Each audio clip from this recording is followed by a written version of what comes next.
5 प्रकार के यज्ञ किए जाते हैं सज्जनों, और वो 5 प्रकार के यज्ञ हमें हमेशा करने चाहिए।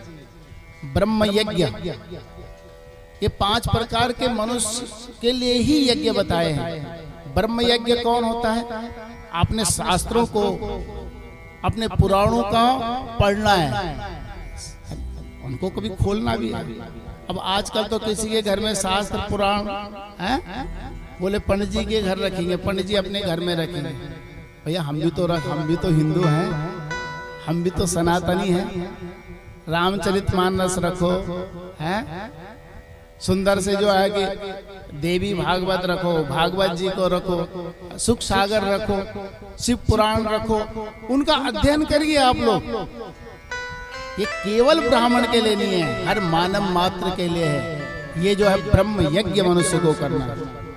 अपने शास्त्रों को हर किसी मानव को पढ़ना है। दूसरा, जीवन में क्या करना है? पितृयज्ञ। पितृयज्ञ में क्या आता है? नित्य पितृयज्ञ का महत्व बताया गया है सज्जन।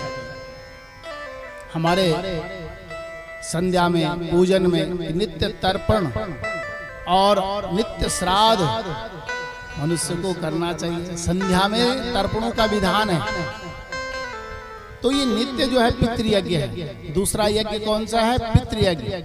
और तीसरा है देव यज्ञ। कितने लोग रोज उपला जलाएंगे, थोड़ा सा उसमें जो है कपूर रखेंगे और हवन करते हैं।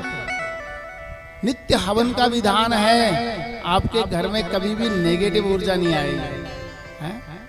देखा होगा जब कोरोना काल चल रहा था, लोग कितना हवन कर रहे थे अपने अपने घरों में, और हुआ भी, प्रभाव है उसका सज्जनों।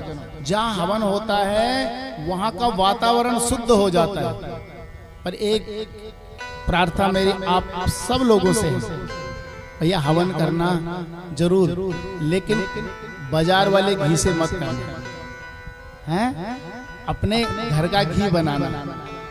आजकल बाजार में घी मिल नहीं रहा है। भगवान के लिए चढ़ाओ तो अपने आप ढंग से बनाओ, हैं? नहीं तो बिल्कुल नहीं। आजकल नकली चीज ज्यादा बिक रही है और सस्ती भी है। 200-250 रुपए किलो बिक रहा है, 300 पता नहीं कितना क्या क्या। तो असली मिलेगा क्या बताओ? तो इसलिए अगर आपने देव यज्ञ हवन करना है, मंदिर जाना है। मंदिर इसीलिए बनाए गए हैं सज्जनों कि हमें जो है कि भगवान की पूजा अर्चना इत्यादि करनी है। ये है। और एक भूत यज्ञ होता है, चौथा बलि वैश्वदेव के लिए हम निकालते हैं, ग्रास निकालते हैं। खाने से पूर्व आप ब्राह्मणों को भी देखते होंगे, एक एक टुकड़ा सब निकाल करके रखते हैं। ये बलि वैश्वदेव के लिए होती है सज्जन। कीट पतंग इत्यादि के लिए होते। लोग उसको बोलते हैं गौग्रास है, गौग्रास नहीं है वो, गाय को दे देते हैं। अच्छी बात है, गाय के लिए अलग निकलता है, लेकिन ये बलि वैश्वदेव के लिए है, कीट पतंगों के लिए निकाली जाती है। और 5वां यज्ञ है मनुष्य। ये जो है कि अतिथि सत्कार, मातृदेवो हुआ, पितृदेवो हुआ, और तीसरा अतिथि देवो हुआ। जिसकी तिथि निश्चित न हो वो है अतिथि। इस प्रकार से अध्यापनम ब्रह्म यज्ञ पितृयज्ञस्तु तर्पणम होम देवो बलिं भीतो निपज्ञो तिथि पूजनम। इस प्रकार से आपने यज्ञों को संपादित करना।